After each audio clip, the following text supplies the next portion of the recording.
Are you frustrated and confused by seeing a different value whenever you log into Redfin or Zillow? And you honestly don't know if you price it too low, you're going to leave money on the table. If you price it too high, then the property is going to sit on the market forever and ever. What's happening right now in our market in Los Angeles. Relying too much on an online pricing, online systems like Zillow, it's really setting yourself up for disappointment. In this video, I'm going to talk about my strategy that I've been using to get my clients' properties sold. So by the end of this video, you should be able to apply the same strategy that I'm going to talk about, asking the same questions to come up with a more reasonable value, something that you can discuss it with your agent, and maybe together you can come up with a more accurate pricing for your property. Question number one is, does Zillow see how different and unique your property is? To answer this question, I'm going to use one of my case studies. A prospective seller client called me about, I want to say 3 months ago. She wanted me to stop by her property and give her my expert opinion about pricing her house since she's going to sell the property. So what I did, as usual, I pulled up the MLS and I ran my comps. And of course, I did check Redfin and Zillow as well. And based on all the numbers, I thought it was going to be around somewhere around $1.2 million or $1.3 million. And I printed out all the examples. And when I met with my client, I was nicely surprised. As soon as she opened the door, I noticed this upgraded, beautiful kitchen with a lot of other upgrades throughout the property, and then a beautiful ADU built in the backyard. Obviously, at that point, all the numbers, all the online values were out the door because I was dealing with a much different property.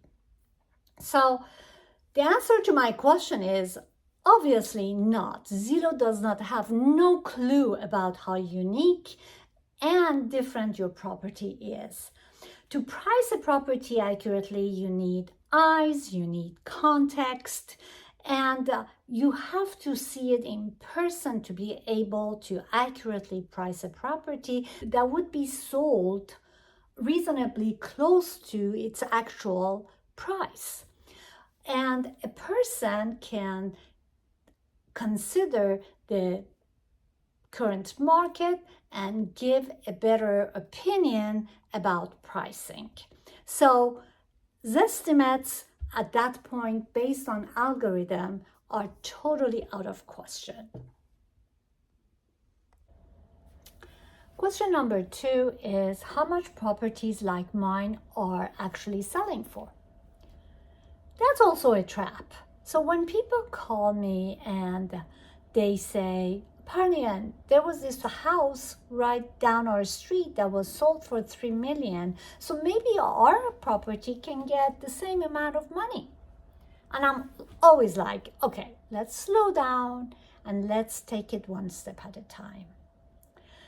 We have to make sure that the property that was sold, first of all, what was the date?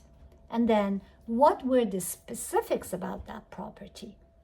Was it exactly like yours, 2-bedroom, 3-bath, or maybe theirs was 3-bedroom, 3.5-bath. Maybe they had an upgraded kitchen, they had upgraded bathrooms, they maybe had an ADU in the backyard, or a swimming pool, or who knows, maybe they had a story added to the property. So the right question should be, what are the homes similar to mine have been sold in the past 3 months? So an agent who is active and has been doing this for some time can actually meet with you and give you the specifics, compare the specifics, and come up with a reasonable price for your property so that it does not sit on the market and can get offers fairly quickly. Question number 3 is quite tricky. And the question is to ask how much my home is worth to that buyer that enters the house and just face what's exposed to her or to him. This is a question that definitely Zillow or Redfin cannot answer because it's so emotional and it goes back to the personality of that buyer. So I had a buyer who walked into this listing that I had in the West Hills with a backyard filled with citrus trees. It was a gorgeous backyard with lots of room to add a swimming pool maybe later on, but it felt like a relaxing space for someone who was looking for something similar to that. So, do you think that Zillow knew about this backyard, creating this emotional connection with a buyer that can be the tipping point between, if you have multiple offers, with that buyer that would go over the asking just to get that backyard? So the question number 3 is, what's my home worth to the buyer standing right here, right now, picturing their life at that property beyond those walls in that backyard? So the emotional factor is super important in selling a property, and that's where the staging and strategy and marketing, storytelling becomes super important. An agent who has been doing this for a long time can recognize where they can pull from to make the house appealing to more buyers than less. To wrap up, what's my home is worth beyond Zillow? We must ask 3 questions, and we just discussed all 3 questions in this video. Number 1, does Zillow see what's different and unique about my property? Number 2, how much are homes like mine selling in this market? And number 3 is, what's my home worth to that buyer who falls in love with it? So if you ask these 3 questions and use the same strategy that I have been using with my clients, then you can stop second guessing yourself and make an informed decision. Maybe share it with your agent and you can both come up with a more accurate pricing for your property.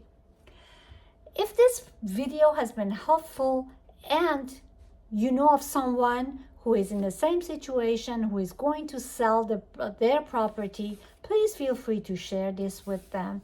And you know where to reach me. I'm always available for brainstorming and just talking things over with you. Hopefully I'll see you next in my next video. I'm making series of videos about selling a property, and this was one of them. And the next one would be about decluttering, how important that would be in the selling process.